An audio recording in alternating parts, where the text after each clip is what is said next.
우리는 교회적으로 사순절을 보내고 있습니다. 사순절은 영어로 렌트라 그럽니다. 의미는 봄이라는 그런 의미를 갖고 있습니다. 사순절은 전통적으로 금식과 회개를 통해서 부활절을 준비하는 기간인데 전통적으로 한 6주간 계속됩니다. 원래는 3월 1일부터 제 수요일 3월 1일부터 시작해서 4월 16일 부활주일 전날까지 주일 6번을 제외하고 40일을 사순절로 지키게 되겠습니다. 헨리 나우엔이라고 하는 신부님이 계십니다. 지금은 돌아가셨습니다만 이분은 하버드 대학교의 교수로 큰 활동을 하다가 모든 것을 다 내려놓고 캐나다 토론토에 있는 라르시 데이브레이크 공동체, 장애인 공동체입니다. 거기서 담임 사제로서 오랫동안 장애인들을 섬기는 그런 삶을 살다가 돌아가신 분입니다.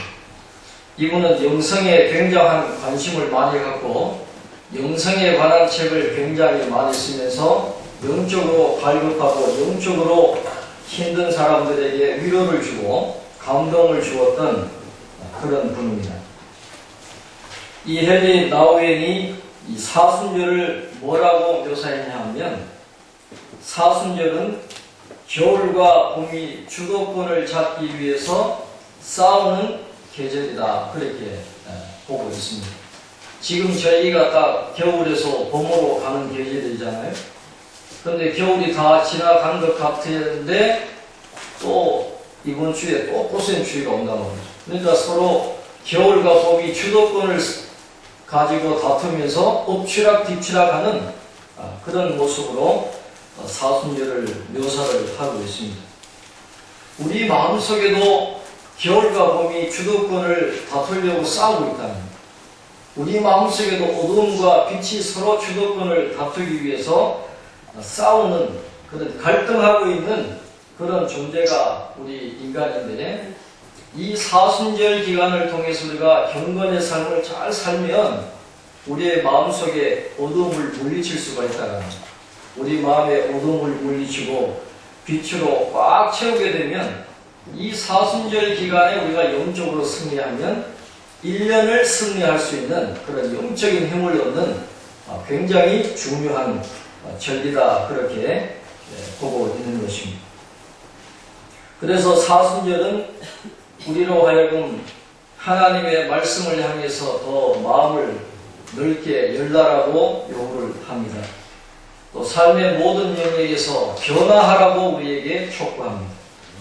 어둠과 직면해서 그 어두움을 빛 앞에 드러내라는 것입니다. 그리고 그 어두움을 우리 마음속에서 쫓아내라고 우리에게 요구하고 있고 우리 속에 있는 수많은 우상들을 대면해서 우상들을 제거하는 계절이 바로 사순절이다 그렇게 이야기를 하고 있습니다. 헨리 나우엔은 하버드 대학교 교수로 그 잘나가던 것을 다 내려놓고 장애인들을 위해서 일생을 헌신했고 신부님으로 일생을 살았지만은 그가 이 사순절 절기에 고백한 것이 있습니다. 사순절은 나의 우상을 깨 부수는 날이었으며 나의 그를 사랑하는 하나님을 향해 고정시키는 계절이었다 그렇게 고백합니다.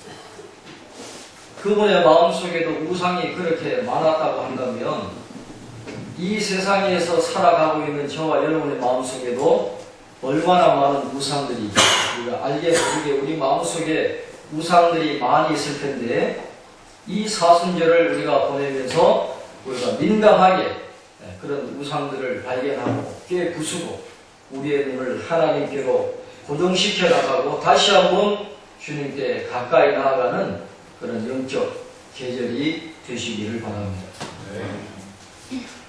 오늘 본문에 보면 야곱이라는 사람이 등장합니다. 잘 아시는 것처럼 이삭의 아들입니다. 그런데 형 에서의 축복을 가로채고 외삼촌 라반의 집으로 도망가서 살고 있었습니다. 그런데 외삼촌 라반의 딸 라헬을 사랑하게 되죠. 그리고 결혼을 하게 됩니다. 그런데 문화 역사가들은 대부분의 고대 사람들, 야곱이 살았던 당시의 사람들은 결혼을 왜 하느냐? 사랑해서 결혼하지 않았다는 거예요. 그 당시의 사람들은 뭔가 큐피트의 화살이 꽂혀서 사랑한 게 아니라 뭔가 지위를 얻기 위해서 대부분의 사람들이 결혼을 했다. 그렇게 이야기를 하고 있습니다. 그래서 이 야곱은 그 당시의 사람들하고는 남다른 면이 있었던 거예요. 뭔가 지위를 얻기 위해서 결혼한 것이 아니라 사랑하기 위해서, 사랑했기 때문에, 맹목적으로 라헬을 사랑했기 때문에 결혼하기를 원했다라고 그렇게 이야기하는 것이죠. 그런데 이렇게 야곱과 같이 어떤 사람을 맹목적으로 사랑하는 것을 이 어니스트 베커라고 하는 분은 뭐라고 표현했냐 하면 종말론적인 사랑이다. 아포칼립틱 러브라 그렇게 묘사를 했습니다. 왜 종말론적인 사랑이라고 표현했냐 하면 예전의 인간은 하나님을 믿음으로 해서 믿음으로 통해서 자신의 의미와 어떤 초월성을 깨닫고 경험을 했는데 이제 이 현대인들은 하나님이 아니라 인간을 통해서 성과 사랑을 통해서 어떤 인생의 의미를 얻으려고 하는 그런 것이기 때문에 이 사랑이 종말론적인 사랑이다. 그렇게 설명을 하고 있습니다. 과거에는 다 신을 인정했습니다. 하나님이 역사를 주관하신다고 하는 그런 세계관을 갖고 살았지만은 현대에는 그것이 없어졌다는 거예요. 하나님을 잊어버리고 인간이 모든 것을 주관한다라고 생각했기 때문에 하나님께 손을 뻗었던 대신에 이제는 사람들이 인간에게 손을 뻗는다는 거예요. 사랑하는 그대에게 손을 뻗게 되었다. 그렇게 이야기를 하고 있는 것입니다. 그래서 연인을 단순한 배우자가 아니라 하나님의 자리로까지 승격시켰다라고 그렇게 설명을 하고 있는 것입니다. 연인을 하나님의 자리로 승격시키면서 사람이 원하는 것이 뭐냐 하면 바로 구원이었다. 그렇게 설명을 합니다. 연인이나 배우자에게 무언가를 얻기를 원한다는 자기가 갖고 있지 못한 어떤 결핍된 것을 연인을 통해서 채우기를 원한다는 하나님이 채워주셔야 되는데 하나님이 아닌 사람을 통해서 무언가 가슴 속에 구멍난 것을 메꾸기를 원하고 영혼의 목마름을 메꾸기를 원하게 되었다는 그래서 하나님이 아닌 인간을 통해서 그런 갈급함을 해결하려고 하는 것이 바로 현대인의 모습인데 야곱이 그런 모습이 있었다는 것입니다. 야곱이 라헬에게 감정적으로나 성적으로 깊이 빠진 이유가 있습니다. 여러분 야곱의 인생을 한번 보십시오. 야곱은 아버지의 사랑을 받아본 적이 없어요. 아버지 이삭은 누구를 좋아합니까? 형 에서를 좋아해요. 편애를 하게 됩니다. 야곱의 마음속에는 큰 구멍이 있어요. 아버지의 사랑으로 채워야 되는데 아버지의 사랑으로 채워지지 않는 큰 구멍이 야곱의 마음속에 있었다는 것입니다. 늘 아버지를 그리워하고 아버지의 사랑을 그리워했다는 것이죠. 또 형의 축복을 가로채고 난 다음에 도망을 가고 나서는 자신을 그렇게 사랑해주던 어머니의 사랑도 잃어버렸어요. 어머니의 사랑을 경험할 수가 없는 거예요. 그래서 도망가고 난 다음에 아버지의 사랑도 얻지 못했습니다. 어머니의 사랑도 잃어버렸습니다. 누구보다도 사랑에 목말라 했던 사람이 바로 야곱이었다. 그런데 문제는 뭐냐 하면 이런 사람들이 정상적으로 부모님의 사랑을 받은 사람들보다도 잘못될 가능성이 많고 다른 어떤 것에 깊이 빠질 가능성이 굉장히 높다라는 거예요.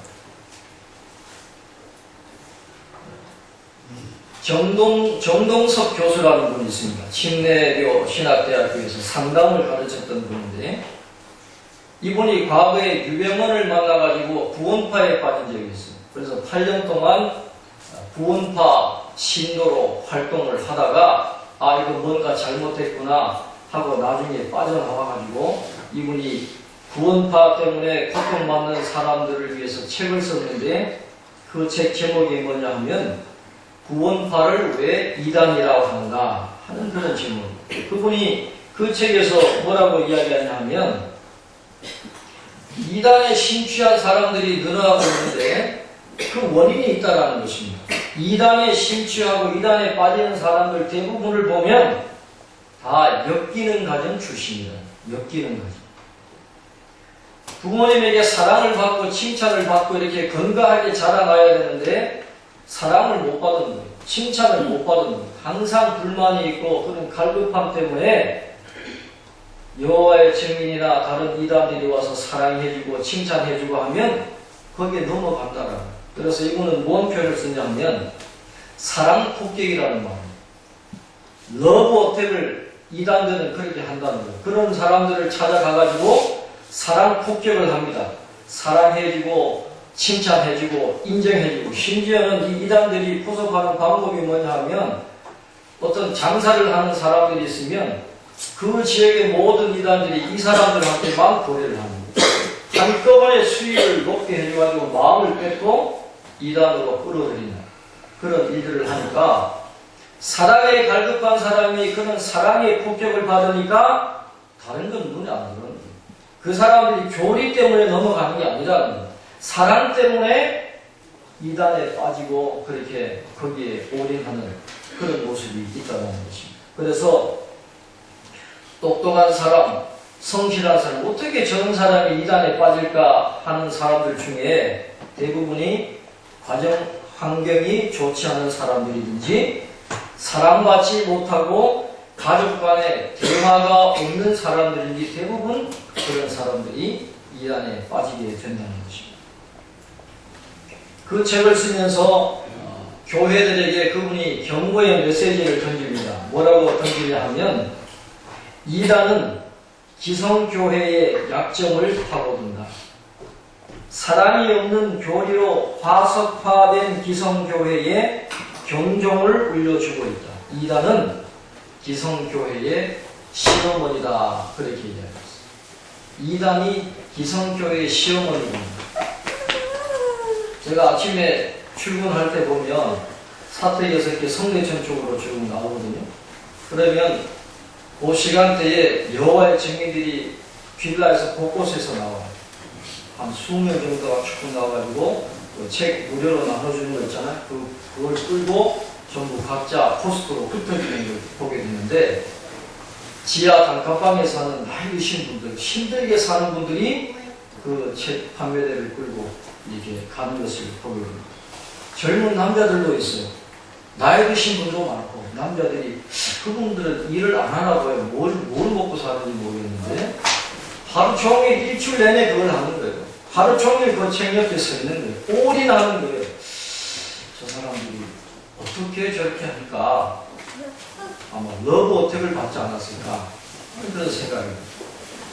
제가 뉴질랜드에서 목회를 할 때에 부인이 여호와의 증인에 빠진 분이 있어요. 그래서 그분이 늘 고민을 합니다.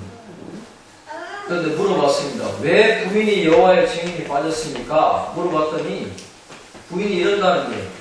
그 오클랜드의 한인교회 여러 군데 가봤는데 그 사람들보다도 여호와의 증인 사람들이 더 정직하고 더 사랑해주고 더 친절하더라는 거예요. 그러니까 할 말이 없더라는 겁니다. 교회 가자고 했는데 그 사람들이 더 사랑해주고 더 착하고 더 친절하니까 나는 거기로 가겠다는데 말릴 시간이 없더라. 그것을 보면서 이 러브 어택, 사랑이 갈급한 사람에게 사랑 폭격을 하는 게 얼마나 무서운가 하는 것을 제가 경험을 하게 되었습니다. 어쨌든 야곱도 그런 사랑이 고픈 사람이에요. 사랑으로 채워야 되는데 그게 채워지지 않으니까 이 마음속에 가슴이 구멍에 뻥 뚫린 그런 상황에서 지금까지 만나보지 못한 예쁜 여자를 만나니까 거기에 그냥 한순간에 빠지고 말았다는 것이죠. 그래서 이 부분을 갖고 뉴욕 리디머 장로교회를 섬기는 티머시 켈러 목사님이 이렇게 추측을 하고 있습니다. 아마 라헬을 사랑하고 라헬과 결혼하기를 원했던 야곱의 마음이 이것이 아닐까라고 추측을 하는데 뭐냐 하면 저 여자만 얻는다면 저 라헬과 결혼만 할 수 있다면 비참한 내 삶에서 틀어진 뭔가가 마침내 바로 잡힐 수 있을 거야. 저 여자만 얻으면 저 여자를 가지면 모든 것이 제자리를 찾아가게 될 거야 하는 그런 마음을 가지고 라헬을 사랑했고 라헬과 결혼하기를 원했다. 이런 마음을 갖고 있었다면 적어도 그 순간에는 야곱에게 라헬이라고 하는 존재는 인간이 아니라는 거짓 신일 수밖에 없고 짝퉁 하나님일 수밖에 없고 우상일 수밖에 없었다는 것이죠. 라헬을 얻으면 문제가 다 해결될 것 같았던 그런 야곱이지만 야곱에게 닥친 결과가 무엇입니까? 결혼식 날 동생 라헬이 아니라 언니 레아였다는 사실을 알고 야곱이 내뱉은 말 한마디가 오늘 본문 25절에 나오고 있습니다. 25절 앞부분에 보면 뭐라고 되어 있습니까? 야곱이 아침에 보니 레아라 그렇게 되어 있습니다. 아침에 보니 레아. 원래 뜻을 가지고 새롭게 번역한 다른 성경을 보면 뭐라고 번역을 했냐 하면 눈을 떠보니 아뿔싸 레아가 아닌가 이렇게 좀 실제적으로 번역을 했어요. 야곱이 얼마나 황당했겠어요. 그래서 야곱이 아침에 보니 레아가 이렇게 했겠어요? 아뿔싸 레아가 그런 말을 했을 거라는 거예요. 그렇게 번역을 했어요. 그러니까 이 말을 보고 어떤 주석가가 이 구절에 대해서 뭐라고 주석을 했냐 하면 이것은 인간이 에덴 동산에서부터 겪었던 환멸의 축소판이다. 그렇게 이야기했어요. 무슨 의미입니까?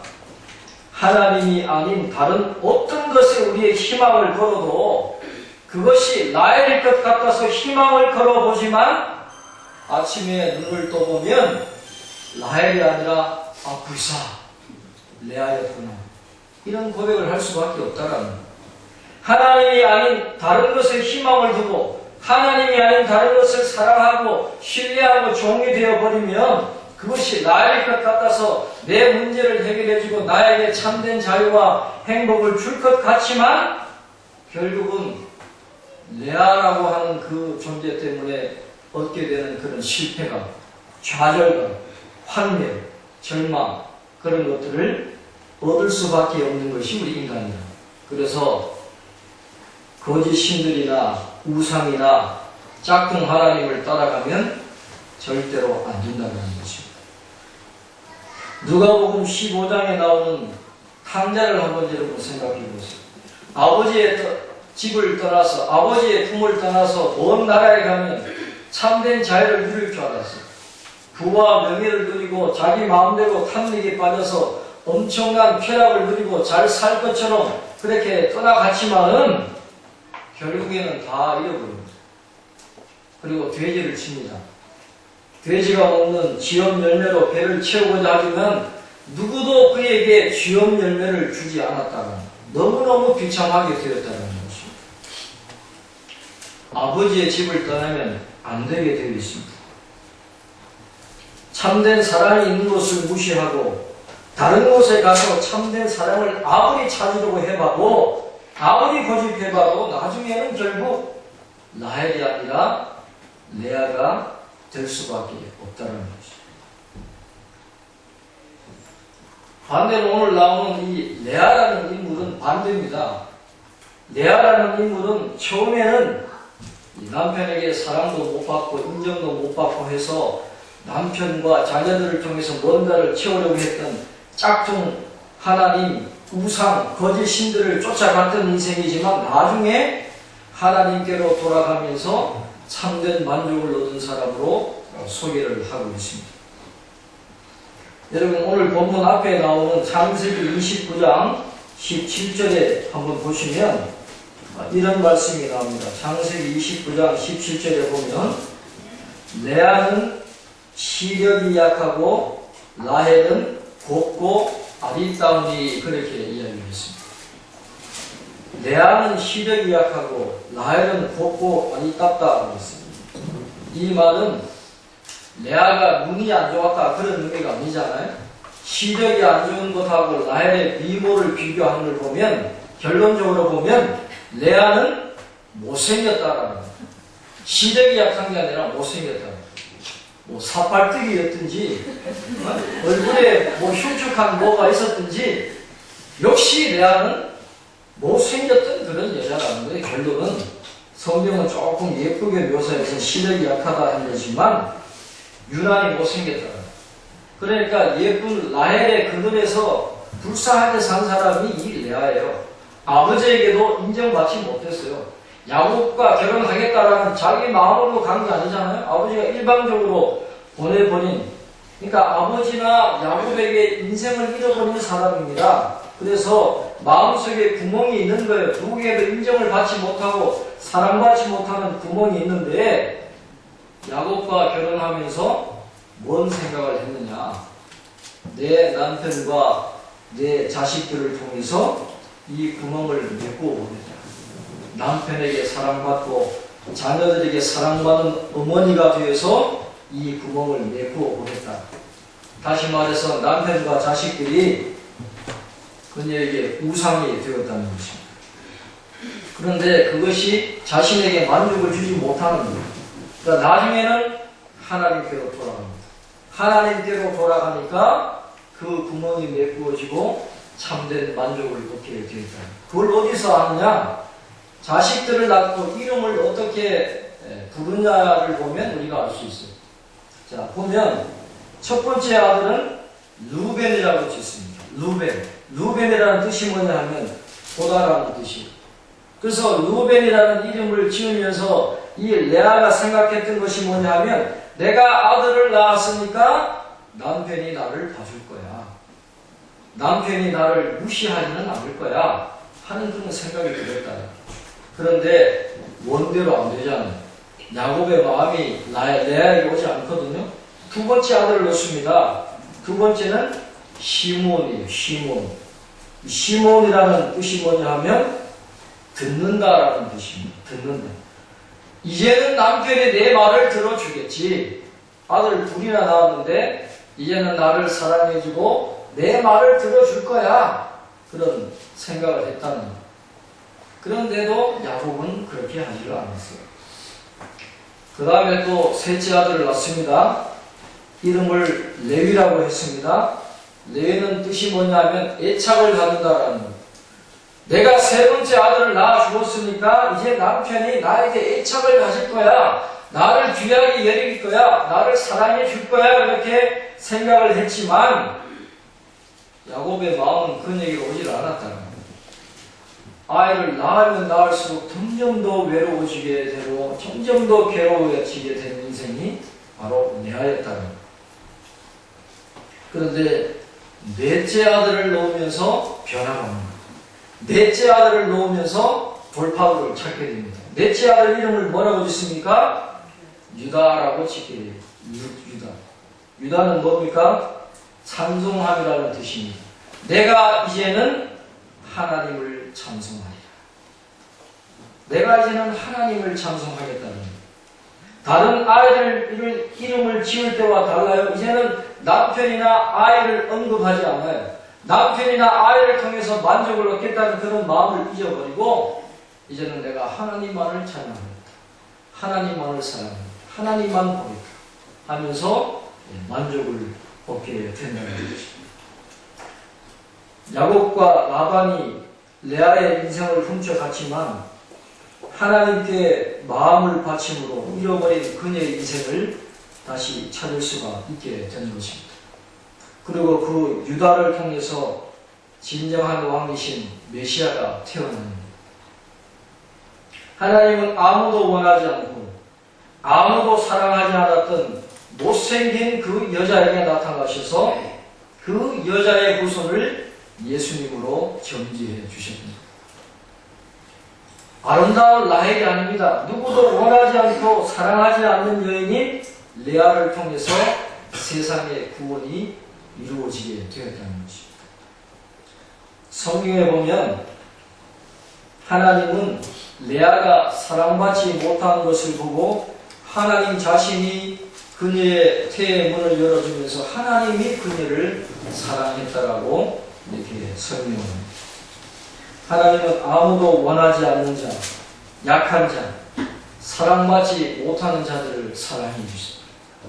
레아를 사랑하시고 레아의 태의 문을 열어주셨던 것처럼 누구도 인정하지 않고 누구도 돌봐주지 않고 사랑에 목말하는 그런 존재까지도 하나님은 너무너무 사랑해 주시는 좋으신 하나님이라는 것입니다.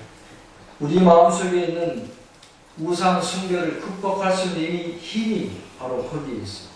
내 힘으로 할 수 없어요.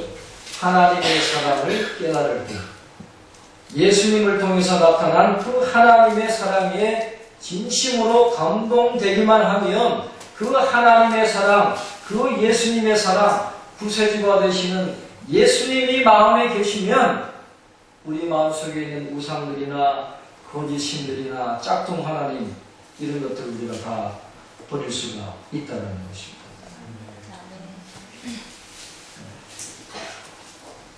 조지 허버트라고 하는 시인이 십자가에 못 박힌 예수님을 생각하면서 쓴 시 구절이 있습니다. 그대는 내 사랑이요, 내 삶이며, 내 빛이요, 나에게 유일한 아름다움이다. 그렇게 이야기했어요. 예수님이 여러분의 사랑이 되시기를 바라고, 예수님이 여러분의 빛이 되시기를 바라고, 유일한 아름다움이 되시기를 바랍니다. 우상이라고 하는 것은 마음의 차원에서 해결하지 않으면 해결할 수가 없습니다. 해결책은 딱 한 가지밖에 없습니다. 그것은 복음을 믿는 것. 복음을 믿는 것밖에는 우상을 해결할 길이 없습니다. 우상을 없앨 수는 없어요. 우리 마음속에 항상 뭔가가 있어야 돼요. 우상을 없앨 수는 없지만 대체할 수는 있다는 거예요. 우리를 진정으로 부유하게 만들기 위해서 부자였지만 가난을 택하시고 인간의 몸을 입고 이 세상에 오시고 우리를 위해서 십자가에 못 박혀 죽으신 그 주님을 우리 마음속에 우리의 구세주로 받아들입니다. 그럴 때만이 우리는 이 우상의 문제를 해결할 수가 있다는 것입니다. 그래서 우리가 교회 중심에 서야 되고 기도 생활을 해야 되고 말씀 읽기에 최선을 다해야 하는 이유가 바로 여기에 있다는 것. 이 사순절 기간 동안 우리들의 마음속에 겨울은 다 물러가고 봄이 주도권을 잡고 내 마음의 우상들을 끼워부수고 헬레나 오연이 나의 눈을 하나님께 고정시키는 날이었다라고 고백했던 것처럼 이 아름다운 영적 계절 우리가 우리 마음속을 다시 한번 되돌아보면서 하나님께 눈을 고정시키고 우리 마음의 어둠이 다 물러가고 빛이신 주님만이 가득 차고 늘 하나님께 감사하며 영광을 돌려드리는 그런 아름다운 삶을 살아가는 모든 성도들 되시기를 주님의 이름으로 축원합니다. 기도하겠습니다.